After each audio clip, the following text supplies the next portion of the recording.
Good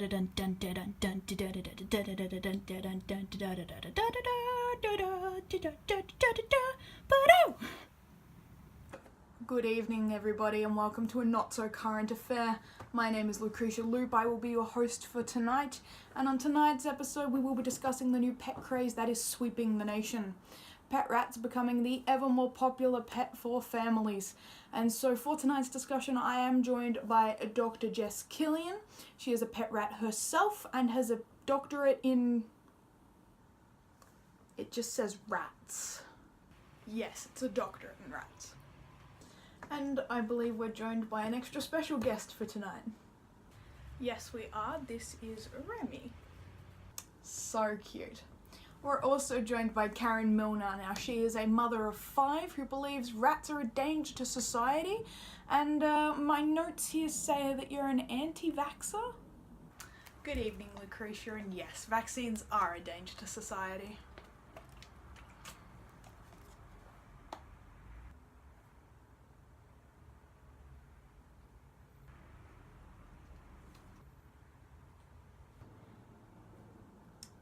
Yes, well, Karen, would you be able to tell us a little bit more about rats in general then? Of course. So pet rats are known as fancy rats. They are the domesticated descendants of brown rats and are classified under a different name. Brown rats are the most well-known wild rat, and it's found on every continent except for Antarctica, making it the most widespread mammal aside from humans.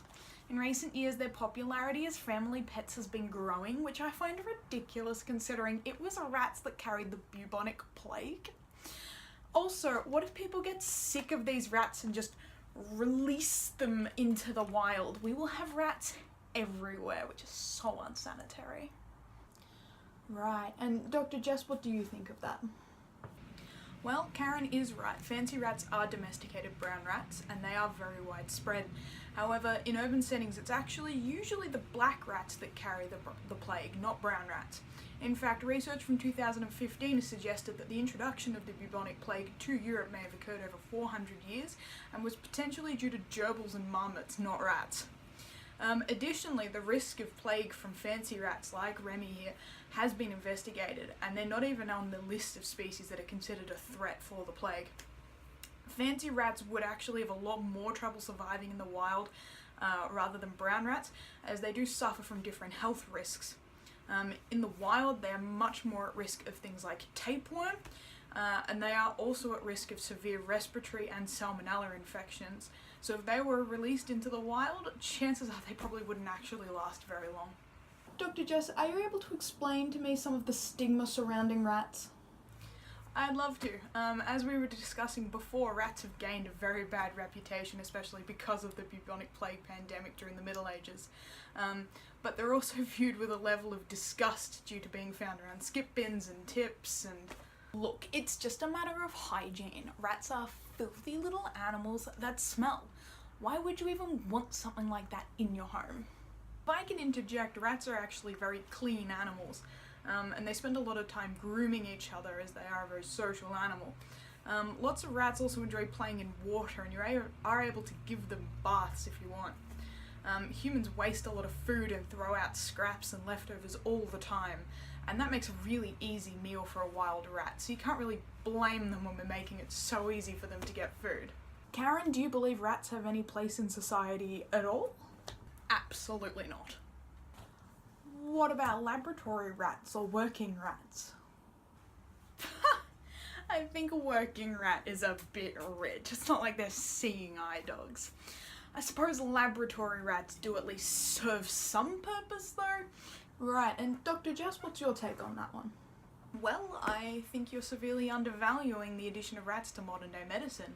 Firstly, rats have a very similar anatomy to humans, and much of the medical knowledge we have today has been learned through dissecting rats and experiments with laboratory rats. Also, working rats are frequently used to detect tuberculosis in sputum samples from patients, and are also able to detect landmines in Africa. Come now, are rats really that smart though? Rats require very high levels of enrichment and mental stimulation, so often respond very quickly to training methods. rats are much cleaner pets than mice due to their ability to be litter trained as well as trained to do other tricks and things. They're very docile and social by nature, which is one of the reasons they've been domesticated so well by humans and make such loyal pets. Do you believe that rats have a place in our society? Rats do already have a place in our society. Most people either aren't aware or don't find them cute enough to worry. Very interesting. Well, that's all we have time for tonight. I've been your host, Lucretia Loop, and this has been a Not So Current Affair. Please join us next week on our expose on why some lizards just don't like people. Have a good night.